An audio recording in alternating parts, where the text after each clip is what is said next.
কুমিল্লা শিক্ষা বোর্ডের অধীনে ৮টি কলেজে এবার একজনও নেই এইচএসসি পরীক্ষার্থী। ফলে প্রশ্ন উঠেছে এসব শিক্ষা প্রতিষ্ঠানের শিক্ষা কার্যক্রম নিয়ে।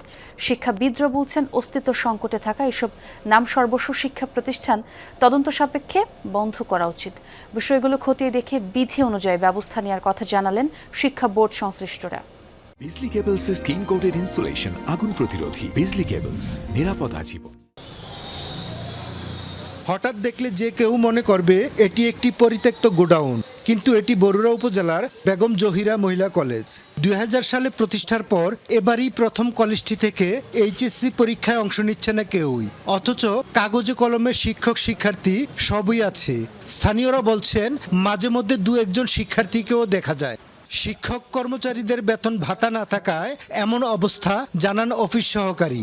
ছোট থেকে দেখতেছি মাঝে মধ্যে স্টুডেন্ট আসে, বিগত অনেকদিন ধরে এটা অনেক বন্ধ। যখন কারিগরি ছিল ১-২ বছর চলছিল, এরপর কারিগরি ওই দিকে নেওয়ার পরে এটা বন্ধতে আছে। আমরা শিক্ষক কর্মচারীরা কোনো বেতন ভাতা আমরা পাই না, ঠিক আছে। যার ধরনের শিক্ষকরাও আসে না, কর্মচারীরাও যায় না, এই অবস্থা। একই অবস্থা কুমিল্লার ব্রাহ্মণপাড়া উপজেলার ষাটশালা উচ্চ বিদ্যালয় অ্যান্ড কলেজের। স্কুল চললেও কলেজ শাখা টিকিয়ে রাখতে হিমশিম অবস্থা কর্তৃপক্ষের। এবছর ১০ জন শিক্ষার্থী রেজিস্ট্রেশন করলেও নির্বাচনী পরীক্ষায় উত্তীর্ণ না হওয়ায় এইচএসসি পরীক্ষায় অংশ নিতে পারছে না কেউই। প্রতিষ্ঠান প্রধান বলছেন শিক্ষক ও শিক্ষার্থী সংকটে এমন পরিস্থিতি। পড়াশোনায় কি সরাসরি ছাত্র কিন্তু ওইভাবে আমরা পাই না। যখন ভালো শিক্ষক আসবে তাদেরকে মোটিভেশনাল প্রোগ্রাম করতে পারবো, অভিভাবক সচেতন করতে, কারণ এখন একটা দুর্বলতা আমাদের বলবো, আমাদের তো শিক্ষক ওই পর্যায়ে নাই। শিক্ষা বোর্ডের তথ্য, ব্রাহ্মণবাড়িয়ার 4টি, কুমিল্লার 3টি এবং ফেনীর 1টি সহ 8টি কলেজে নেই কোনো পরীক্ষার্থী।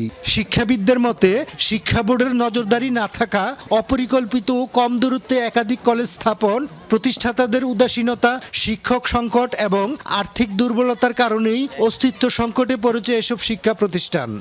শিক্ষা প্রতিষ্ঠান যে হারে বেড়েছে, পাশাপাশি সে হারে এটির মান নিয়ন্ত্রণের ব্যবস্থা করা হয়নি। দ্বিতীয়ত, স্কুল পর্যায়ে কিছু কিছু স্কুলকে কলেজে রূপান্তর করা হয়েছে, কিন্তু স্কুল থেকে এসএসসি পাশ করে একই প্রতিষ্ঠানের ছাত্ররা এসএসসিতে পড়তে চায় না, তারা কলেজমুখী হতে চায়। এই ধরনের প্রতিষ্ঠান সুষ্ঠু তদন্ত সাপেক্ষে যদি তারা সরকারের কাছ থেকে কোনো অনুদান পায় বা এমপিওভুক্ত হয়, তাহলে তাদের প্রতিষ্ঠান অবিলম্বে বন্ধ করে দেওয়া উচিত। গেল বছর এইচএসসির ফলাফল খারাপ করায় 13টি প্রতিষ্ঠানের একাডেমিক স্বীকৃতি বাতিল করে কুমিল্লা শিক্ষা বোর্ড। এবার যেসব কলেজে কোনো পরীক্ষার্থী নেই তা খতিয়ে দেখা হচ্ছে বলে জানান পরীক্ষা নিয়ন্ত্রক। তদন্ত শেষে বিধি অনুযায়ী ব্যবস্থা নেওয়া হবে বলে জানান বোর্ড চেয়ারম্যান। এই বিষয় নিয়ে ইতিমধ্যেই আমরা আলোচনা করেছি এবং তাদেরকে আমরা ডাকবো, এই 2-1 দিনের মধ্যেই ডেকে তাদের এই বিষয়টার আমরা একটা জবাবদিহিতা নেব। সেই শিক্ষা প্রতিষ্ঠানগুলিকে শাস্তির আওতায় আনতে হবে। তাদের সাথে প্রথমে কথা বলবো, কথা বলে আমি যদি প্রয়োজন মনে করি শাস্তিমূলক ব্যবস্থা গ্রহণ করব। আগামী 2 জুলাই শুরু হচ্ছে এইচএসসি পরীক্ষা।